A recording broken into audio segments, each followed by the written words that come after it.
Fala pessoal, tudo bem? Meu nome é Túlio. No vídeo de hoje a gente vai comentar um pouquinho sobre o FHI, um fundo de papel, um fundo que gerou no último mês seu resultado mais alto dos últimos meses, que tem aqui a perspectiva clara de subir rendimento, vou mostrar para vocês. E o fundo está fazendo um movimento para ter um risco-retorno que eu julgo muito interessante, me acompanha que eu vou mostrar. Então, aqui a gente observa o valor da cota patrimonial, R$ 94,90, valor da cota mercado, 94, é um dos fundos de papel que vem menos sofrendo na bolsa. A gente vê outros fundos de papel com muito mais deságio. Eu acredito que o fundo venha sofrendo menos justamente pelos gestores fazerem uma boa comunicação aqui no relatório gerencial e também por ter uma cabeça mais high grade, uma cabeça mais defensiva. Então, nesse momento de crise, sempre importante a gente focar em risco-retorno, operações mais defensivas, melhor receber menos do que não receber. Beleza, pessoal? Então, aqui a gente vê um fundo ainda pequenininho, com menos de 20 mil cotistas, tem taxa de administração de 1% e tirou a taxa de performance, ele retirou, então isso é bem interessante. Patrimônio, como eu falei, é um fundo pequeno, menos de 300 milhões ainda. Bom, seguindo,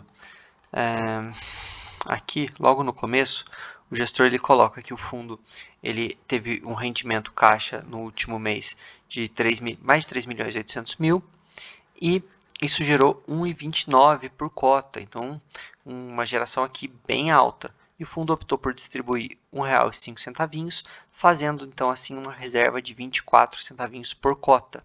Ele informou ainda que o saldo acumulado de correção monetária não distribuída nos CRIs é de 44 centavinhos. Para quem não entende muito bem isso aqui, o CRI ele vai acruando ali dentro da correção monetária e quando você faz o giro ou ele é amortizado, você consegue destravar. Então, em determinados momentos, o gestor ele pode fazer esse giro e conseguir destravar esse valor aqui para a gente. É bem interessante o gestor informar isso, não são todos que informam. É legal para a gente ter uma noção. E aqui ele informa o seguinte, que o fundo ele foi positivamente impactado para conseguir gerar esse 1,29 por dois motivos. Primeiro, o fim da deflação, então voltamos ao patamar positivo, né, de inflação, isso obviamente ajudou. E o segundo é a receita extraordinária de juros do CRI Pernambuco, em virtude de ter sido aprovada a realização de 2 eventos de amortização de pagamento de juros durante o mês. Esses eventos ocorreram diante do repasse do empreendimento Manabit, que compõe o lastro da operação e provavelmente se repetirão ao longo dos próximos meses, à medida que novas unidades do referido empreendimento são repassadas, geram arrecadação extraordinária que resulta no cash sweep. Cash sweep que o gestor trouxe no último relatório 2, 3 parágrafos explicando muito bem do que se trata isso e eu fiz vídeo, vou deixar linkado aqui para vocês. E eu lá expliquei, mas basicamente você conseguir receber o dinheiro que você emprestou, não os juros dele, o dinheiro mesmo, o principal, de uma forma mais rápida. E isso em um mercado de crise é muito bom, porque você conseguiu reaver o seu dinheiro, não teve um default, não teve um calote. Tá? Então isso aqui é interessante. E aqui a gente vê claramente que o fundo vai conseguir pagar mais nos próximos meses, e se não pagar, pelo menos ele está ali fazendo uma reservinha e isso eventualmente vai ser distribuído. Bom, seguindo aqui a gente vê que o dividend yield mensal na cota está de 1,12, dali 13,5 no mês. E vamos às movimentações. Então o fundo ele comprou um pouco mais de 1 milhão do CRI direcional, a taxa IPCA mais 8,48. E ele destaca aqui que essa operação tem essa amortização acelerada. Então é interessante, porque a gente vê o gestor optando por uma operação um pouco mais defensiva, porque lembrem-se, receber mais rápido significa menos chance de tomar calote, então é uma operação mais defensiva. Antes de eu comentar as próximas movimentações, quero pedir para vocês o like, se vocês estiverem gostando do conteúdo. Peço também que se inscrevam e lembrando que eu tenho um canal do Telegram, tanto na descrição do vídeo quanto no comentário. Lá a gente está tentando criar uma comunidade para todo mundo se ajudar, comentar sobre os investimentos. Obviamente isso aqui não é recomendação de compra, só estou compartilhando os estudos e lá fica mais fácil, mais rápido da gente ter um contato, está bem legal, convido todo mundo. Bom, seguindo, tem o CRI da MRV, o fundo também comprou aqui 3 milhões e meio, referente ao CRI MRV, então a taxa de IPCA mais 9% ao ano. Taxa um pouquinho mais alta, mas o devedor é MRV, então ainda está interessante. Ele tem aqui também o CRI Elbor, o fundo comprou o volume de 3 milhões e meio, a taxa CDI mais 2,5. Então aqui a gente já consegue observar a cabeça do gestor também em ter os dois indexadores. Ele vai comentar um pouquinho disso abaixo e eu vou mostrar os gráficos para vocês também. Tá? E o CRI Arena MRV, o gestor optou por vender a posição de mais de 7 milhões, a taxa da CDI mais 5,25, ou seja, estava caro. Isso aí dá o que? 19% ao ano. E ele optou por reduzir a posição em operação high yield, para diminuir, obviamente, o risco da carteira e também para aproveitar oportunidades de alocação em operações com melhor classificação de crédito e com nível de spread muito atrativo, que é o que eu venho comentando com vocês. Pessoal, a gente tem operações, fundos high grade, pagando muito próximos de fundos high yield. Então, não compensa, às vezes, você receber ali alguns centavinhos a mais para tomar muito mais risco. Então, é isso que a gente tem que ter na cabeça em momentos de crise, beleza? Projeções. A equipe de gestão visualiza um cenário positivo para o aumento dos rendimentos no primeiro trimestre de 2023. Então, provavelmente a gente já tem aqui mais um mês, né, para finalizar o primeiro trimestre, mas acredito que até para o segundo ele possa, se tudo, né, se mantiver mais ou menos estável. A gente sabe que o cenário político, macroeconômico, interno e externo está um pouco desequilibrado, mas um dividendo um pouco mais alto. E ele comenta que há um equilíbrio entre o PCA e o CDI, e ele vai buscar tentar aumentar as taxas médias da carteira sem agregar mais risco ao portfólio.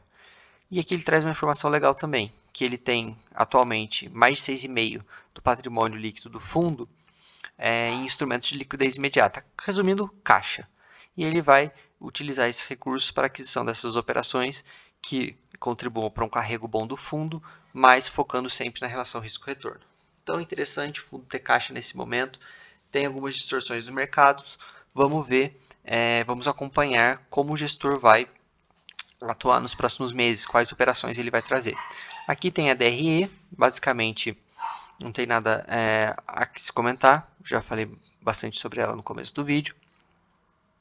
Aqui ele mostra a evolução dos cotistas, o fundo vinha crescendo legal, e aí no final do ano ele sofreu um pouquinho mais, né, cresceu um pouquinho mais devagar. A cota caiu, como a gente viu, mas como em todos os fundos. Aqui a composição da carteira. O fundo, como ele ainda não é muito grande, ele tem sim concentração. Dentre elas, a que o pessoal mais comenta é aqui no Crioba. Para quem não conhece, para quem não é de Minas, é um mercado, né? Um hortifruti, mas é um classe A, assim, né? Que são os seus compradores. Então é um risco, é um middle, vamos classificar assim, mas sim tem essa exposição. Já foi muito maior, o gestor deu uma diminuída, conseguiu fazer uma emissão que ajudou bastante também. Esse fundo, se crescesse, seria o ideal, porque ele ia conseguir de fato pulverizar mais aqui, né, ter mais operações. Aqui a gente vê que está mais de 6,5% em caixa, que dá um pouco mais de 19 milhões. Então, o gestor vai ter aqui esse dinheiro para conseguir trazer um melhor risco-retorno para o fundo comprando novas operações. Aqui a gente vê a taxa média, então IPCA mais 8, CDI mais 4,40. É um fundo que está com taxas interessantes. Aqui é bem interessante, o gestor ele sempre destaca as operações adquiridas no mês. Então tem aqui um resuminho, ele coloca como ele considera essa operação, se ela é high grade ou high yield. Então aqui as duas são high grades. E aqui ele mostra para a gente o indexador, né, como eu falei. Então 60% IPCA, 40% vai CDI. Também ele traz aqui nessa pizzazinha, né, o risco high grade 60%, high yield 40%. Vamos ver como que isso aqui vai estar nos próximos meses, se vai diminuir um pouquinho ou se ele vai tentar manter essa proporção. Se diminuísse, né, seria uma atitude mais defensiva. Então a gente tem que acompanhar para ver o que o gestor vai fazer aqui. Aqui tem por segmentos, claramente incorporação é a maior alocação do fundo. Tem aqui as securitizadoras também, quem sabe no futuro ele consiga pulverizar mais, né, ter outras securitizadoras, bem como aqui os segmentos.